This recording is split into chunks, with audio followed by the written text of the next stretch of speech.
Hi, I'm Gloria Strode, and welcome to Straightforward. Today, my very, very special guest is one of Albany State's best and brightest, Attorney Stacey Jackson. Welcome, Stacey. Thank you. I am so honored that you could fit me in your busy schedule. I'm just shameless when it comes to those of us that attended the Albany State University. And when we leave there, we just go on to make a difference in life. So today, I just wanted you to share a little bit of your journey. Of course, your parents are both Albany State alumni. Yes. And then you ended up at Albany State. Yes. And so how did we go from being the child of a Golden Ram to being a Golden Ram to being this awesome and successful attorney? Well, during my early formative years in I hate to tell my age, late 70s, early 80s, my parents used to take me to homecoming at Albany State, and my dad. It wasn't a choice. No, it wasn't a choice. I had to go. Right. And my father's father, my grandfather, Andrew Jackson, from Albany. Okay. And so there was a connection there. And during all those years of going to Albany State homecomings and different events, and my father, graduate of Monroe High in Albany.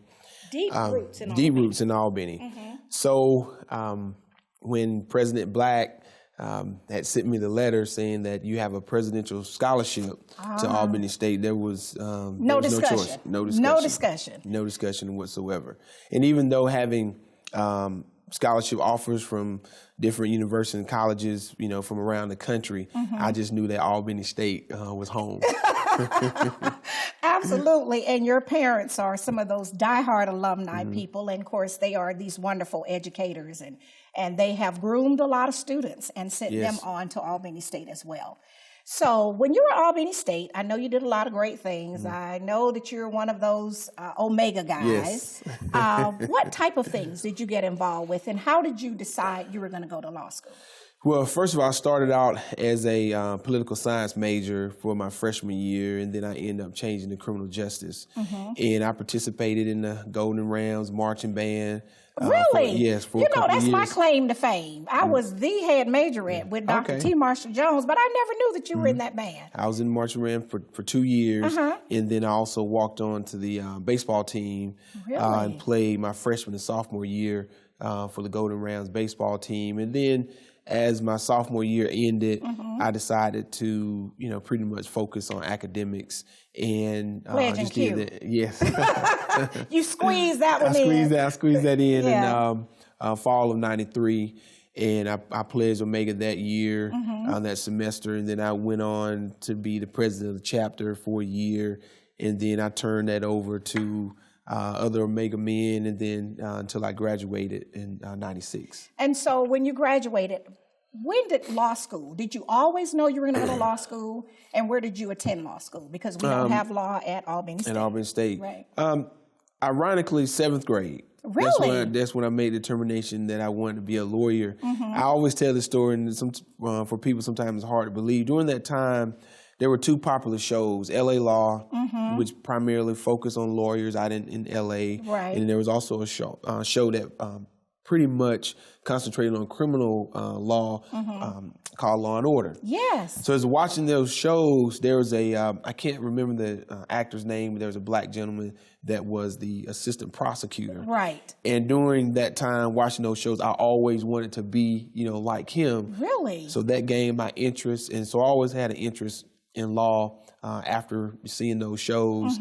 And really, I was in the criminal justice department. I saw a little tag on the wall, and it said University of Dayton School of Law. Really? So I tore it off, wrote my name, number, address, GPA, sent it in. They sent a letter back saying, we want you to visit. I visited. They offered me a scholarship. Really? And that was it. So it was part of your destiny. Yes. Absolutely. Well, I am so very proud. You are one of the most prestigious and very successful defense attorneys.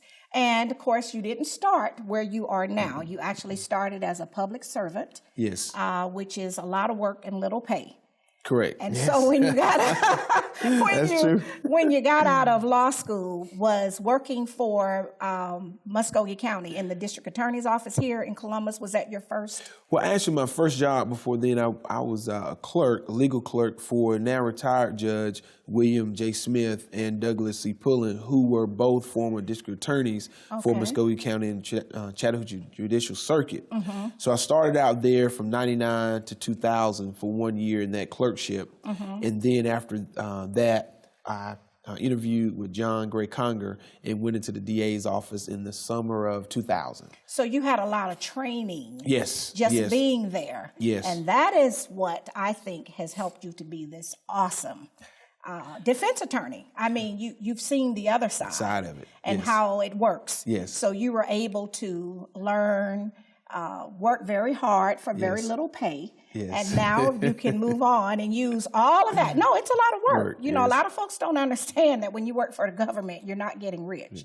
It has to be a calling. Yes. So you did that for how long? For 8 years. And, you know, it was, although the salary is not anything to brag about, but it was enriching the contact you get with individuals who, when I was a prosecutor, you dealt with people that were, you know, victims of crimes. Right. So having to deal with that, but also on the flip side, you know, a lot of people think the prosecutor's job is only to send people to jail, but that's not quite the case. That may be part of it, but it's also to recognize those cases which should not be prosecuted. Exactly. And see, that's the part that oftentimes get left out. Because when people would say, when I was in the DA's office, oh, you know, there's a black man, want to, you know, put black people, you know, in prison. But I say, no, you have to have minorities on both sides of the fence. Right.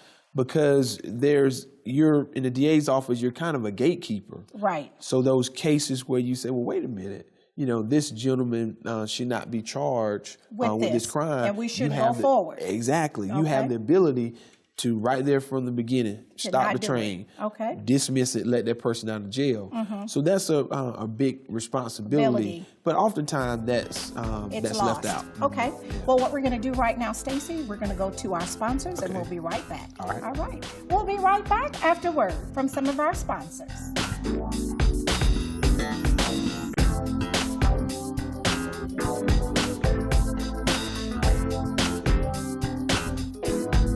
Straightforward is brought to you by Chalk by Quincy, introduces Excellence Redefined, timepieces of the finest technology, luxury, and class with tons of style at chalklifestyle.com. Renal Associates, LLC, a team of physicians dedicated to excellent kidney care with 5 convenient locations to serve you. Stark Avenue, Columbus, Bradley Park, Columbus, Lafayette Parkway, LaGrange, East Burkhalter Avenue, Buena Vista, and Springs Street in Warm Springs. Hi, I'm Bo Pelini. Please join the fight to put an end to homelessness among our military vets. You can find them on a street corner, in a homeless shelter. Veterans who served America in her time of need. Now, they need your help. The Letter Winners Challenge is dedicated to ending homelessness among our veterans. Even one homeless vet is one too many for me. To learn how you can help, log on to thehomelessvetsproject.org. History is important because it shows where you're coming from and where you're going. Type 2 diabetes is something that runs in my family, which means I'm at risk. In fact, 1 in 3 American adults are at risk for developing type 2 diabetes. And knowing this, if I do nothing, that family history becomes my family's future. And my family is too important to me for that. Take the risk factor assessment today at AskScreenKnow.com.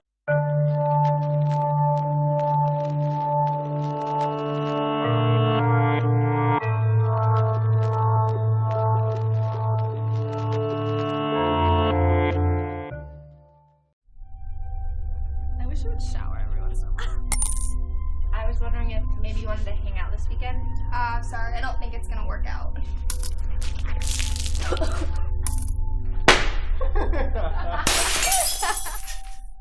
Little by little, it all adds up. The military has been in every generation of my family, and so has VA. It wasn't easy for my dad after Vietnam, but VA helped him and my mom get the home they'd always wanted. My grandpa's been coming to VA since World War II. They even helped him lay to rest one of his battle buddies from Normandy. And me, I followed in their footsteps and served with pride. And now that I'm out of the military, the GI Bill's helping me with school. Every generation of my family has served, and VA has served us all.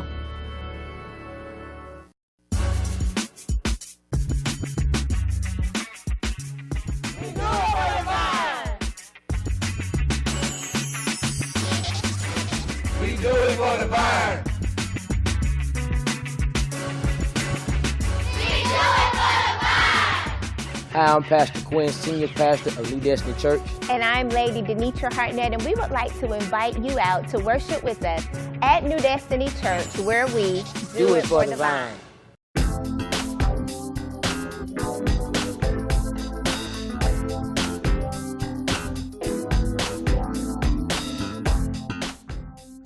And welcome back to Straightforward. I'm continuing my conversation with the best and the brightest of the Albany State University, Defense Attorney Stacey Jackson. I tell you, I just love saying that. And the people that know me know I just have no shame, because we have really made a difference. Those of us that traveled the Flint River, and we're doing things all over the country, and so not just here in the area. But before we went to the break, you were saying that oftentimes the prosecutor and their ability to decide what cases go to court and what cases don't go to court is kind of lost. People think it's always about putting people in jail. Correct. But you had the pleasure, and I will say the privilege and the honor of representing Kareem Lane. Yes. And that case, you had a mistrial and then a retrial. Yes. And, you know, just with your background, it was like, should we be doing this? Yes. Yeah. And, you know, when you look at any type of professional field, I think, and for me personally, I feel that this was the type of case that I was destined to handle. Because Kareem and I were similar in age. When the incident happened, he was in, it was 92. He was still in high school. I was in high school as well. And not knowing that we didn't know each other in 92, even though we were the same age and went to school not too far from one another, how our paths crossed, you know, 20 some odd years later. But that was one of those cases where in 92, the district attorney at that time, Douglas C. Pullen, decided there wasn't enough evidence to try the case or prosecute the case. But D.A. Slater, 19 and a half years later, believed with technology and advances in DNA analysis, thought that there was additional evidence to try the case, which we thought was different, and thank goodness the jury felt the same way that we did and found him not guilty. But it was a very troubling case to handle for me personally, because I think it was a case where it never should have gone to court, where the district attorney should have looked at the case and said, well, this doesn't make sense. It doesn't make sense. There's not enough evidence, because after the DNA analysis, it did not show that the DNA belonged to Kareem Lane. It only showed that he and millions of other people could have been the contributor. And so with that, that's not a lot of odds, 1 in a few million. Right. So, but we still had to go through it anyway, and that's the power that the district attorney has. And a lot of people think the power really belongs to judges, but it's actually the power belongs to the district attorney's office, because they have the determination to start a case, indict a case, and take it to trial, where a judge can only sit there and basically referee. Right. Okay. Yeah. Well, what we're going to do is we're going to go right now, and we're going to take a look at when Bobby Peters, they were announcing that he was not guilty, and you all had a chance to talk to the media. All right. So we're going to watch this. This will be the verdict as of September the 6th, 2014, for Mr. Robert Brown, signed by Mr. Brown. Found a unanimous verdict on both counts. All right, count 1, we the jury found defendant Kareem Lane as to count 1 malice murder not guilty by a vote of 12-0, which was a unanimous vote. On count 2, felony murder, we the jury found Kareem Lane not guilty, 12-0, count 2.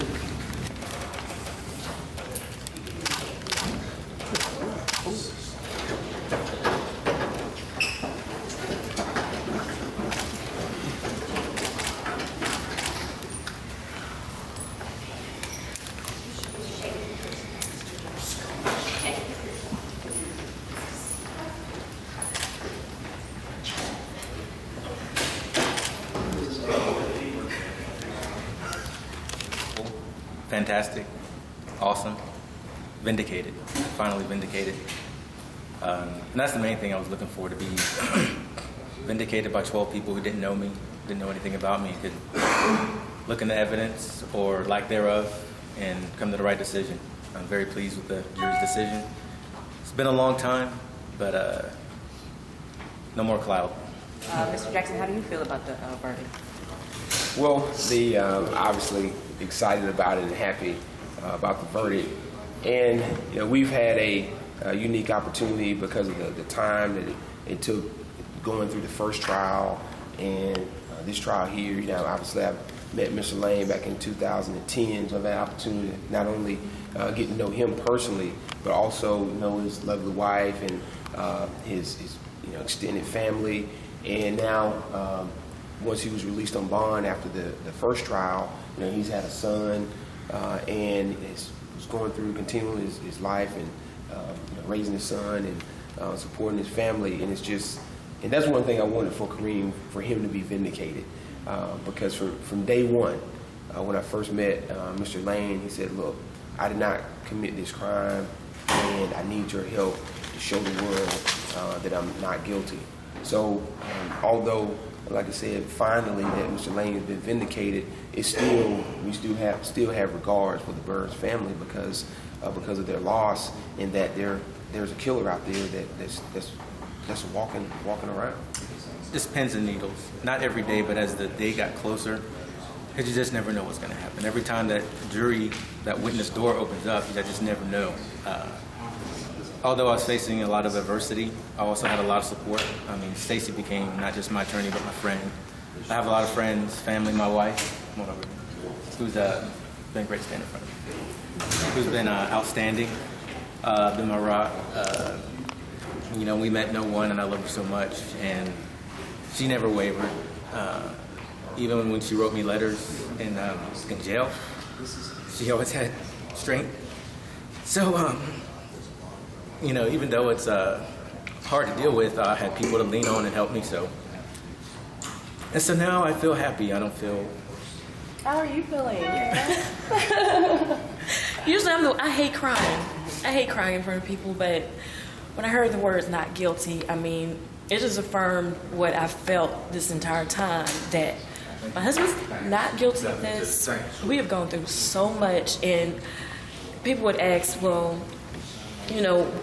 what would you feel if things went the other way? And I said, there's nothing in my faith that can handle hearing the words guilty. So I sat here, he handed me his wallet, and he said, just in case. And I was like, well, I'm going to be handing this back to you in a few minutes. What do you say to the DA about trying this a second time? You were adamant the first time that they should not retry. Is this your vindication, your validation for that? I believe so. I think it's obvious. I mean, I'm a former prosecutor, and I think it's cases I've tried as a former prosecutor.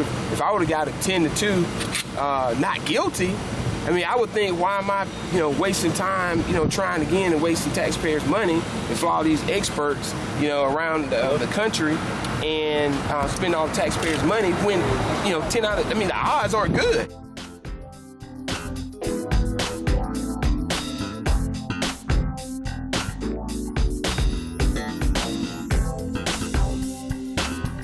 Straightforward is brought to you by Warrior Outreach. Contact Command Sergeant Major Retired Sam Rhodes or Kathy Rhodes. Freedom Printing for all of your designer printing needs. Gunboat Plaza, Suite 18. Progressive Funeral Home, family owned and operated since 1952. The George Ford legacy of high standards continues today in the compassionate and professional services provided. A touch of dignity for those who care. Progressive Funeral Home, 4235 St. Mary's Road. Trusted by generations. Hi, I'm Michael DeQuier, band director here at Albany State University. As you may or may not know, our marching band has been invited to the 2016 Tournament of Roses Parade. And with me is the Tournament of Roses Parade president, Mr. Mike Matheson. Michael, it's been great to meet the band and the community and to drum up the support that your band's going to need to come to Pasadena. Thank you very much, Mike. Well, to get there, we need your help. And you can help by visiting our website or calling the ASU Foundation. We will be in Pasadena, California, January 2016. Thank you very much.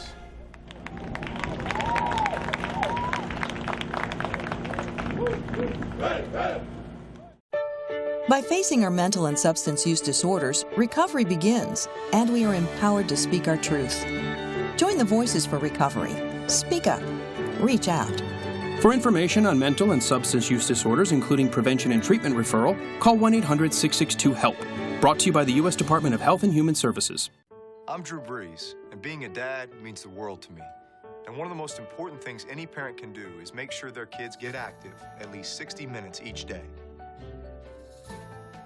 Studies show that physical activity not only helps kids stay healthy, it can enhance important skills like concentration and problem solving, which can improve academic performance. This means physical activity can help your kids in the most important game of all, life. Walmart's reason for supporting Thurgood Marshall College Fund is simple. We like to win. And we have been given a lot of exposure to some incredible talent. And we also believe that it's a part of our responsibility to the community to give back. This is a great opportunity to do both. It's been a wonderful experience for us through the years. We've appreciated our partnership. We believe in return on investment, and we have definitely had a remarkable return. Columbus's first New York-style buffalo wings restaurant. American Deli is not only known for the best buffalo wings in the area, they're also known for their fresh deli ingredients. Now you can enjoy the best New York-style buffalo wings in 2 locations. American Deli at 2004 Auburn Avenue, Columbus, Georgia, and American Wings and Deli at 2061 Highway 280 in Phoenix City. We're open Monday through Thursday from 10 a.m. to 10 p.m., Friday and Saturday from 10 a.m. to 11 p.m., and Sunday from noon to 8 p.m. American Deli, the best buffalo wings around.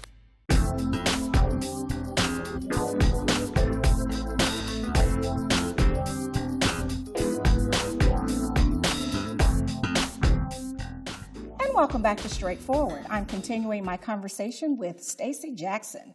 Stacey, you really have made a difference in the life of Kareem Lang and then others who might not have had the opportunity to have an attorney as great as yourself. So you're changing lives, and I'm very proud of that.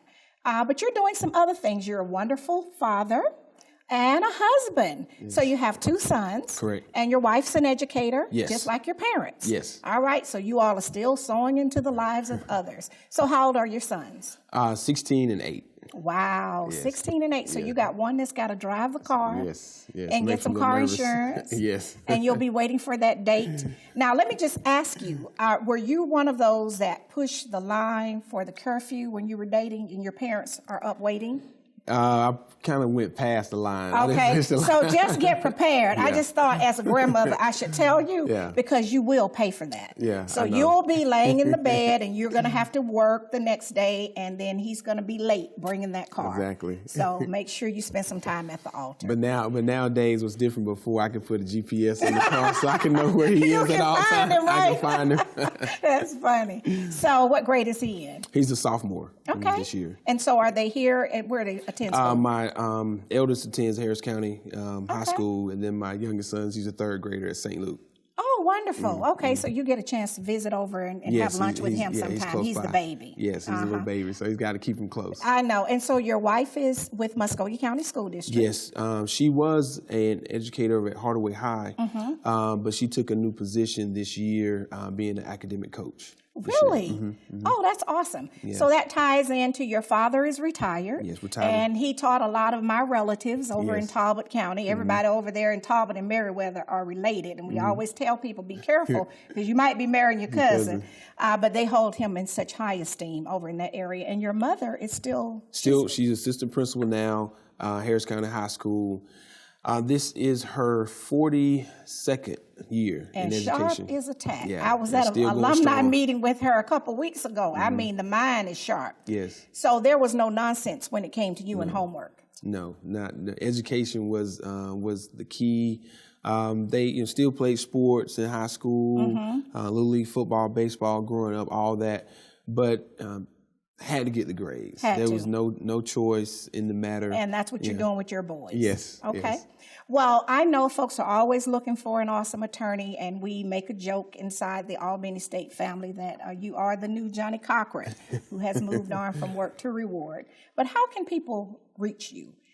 Should they need you, hopefully they won't, but should they need you, how can they reach you? Well, our firm name is Hagler, Jackson, and Walters. We're located at 927 3rd Avenue, downtown Columbus, Georgia, 31901. And our phone number is 706-324-0882. Okay. So what can you tell our young people? What words of wisdom can you impart? It's really to make good decisions. And education is the key. And especially dealing with juvenile cases and a lot of gun violence cases, there's more than one way to solve a problem, and more than just selling it with a fist or a gun. You can talk it out and work it out. And that's primarily what I try to teach, or at least impute to young kids. We don't have to fight. No. We don't have to shoot each other. No. We really need to try to learn how to get along. Yes, yes. So the firm that you are with, some of those people have been in business for a very long time. Yes. I remember some of those names, and I'm almost 60. So how did you come to being a part of that team? Once I left the DA's office, at the time it was Richard Hagler and Stephen Howes that were in partnership. And Howes is a judge now. He's a federal magistrate judge. So when I joined the firm, it was the three of us, and then Judge Howes got appointed to his position, and he left the firm. It left Richard Hagler and I, and then we brought in Amy Walters, another partner who primarily does domestic work. Okay, And so Richard and at I your do firm, you do more than just criminal. Yes. You and Mr. Hagler Do criminal. and Ms. then Ms. Walters Walters does all is the domestic cases. Oh, wonderful. Yeah, See, I didn't know that. Okay, so what can we expect from Stacey, not the son, daddy, husband, but Stacey in terms of the next career move? Well, as you know, I did run for House District 137 as a Republican nominee back in 2014. So I'm going to stay in politics. I haven't figured out just yet whether to make another run or still, work behind the scenes. I have been working behind the scenes for the last year or so on other campaigns, and the presidential election is coming up this year, as we know, and some other local races. Right. So expect me to work on some of those campaigns. Okay, so you're just going to keep your hand in the pot, yes. and then you're going to still work on helping the community and those that might need your services. Well, just know that I'm so very appreciative. I'm more than grateful that you would take this time. I think it's important that our young people see young people like you that pretty much can have it all. You can be the dad, the son, the husband, all of that, and do it well. So I thank you so much for joining me. Thank you for having me. All right. This has been Straightforward. If you don't stand for something, you will fall for anything. Until next time, be blessed.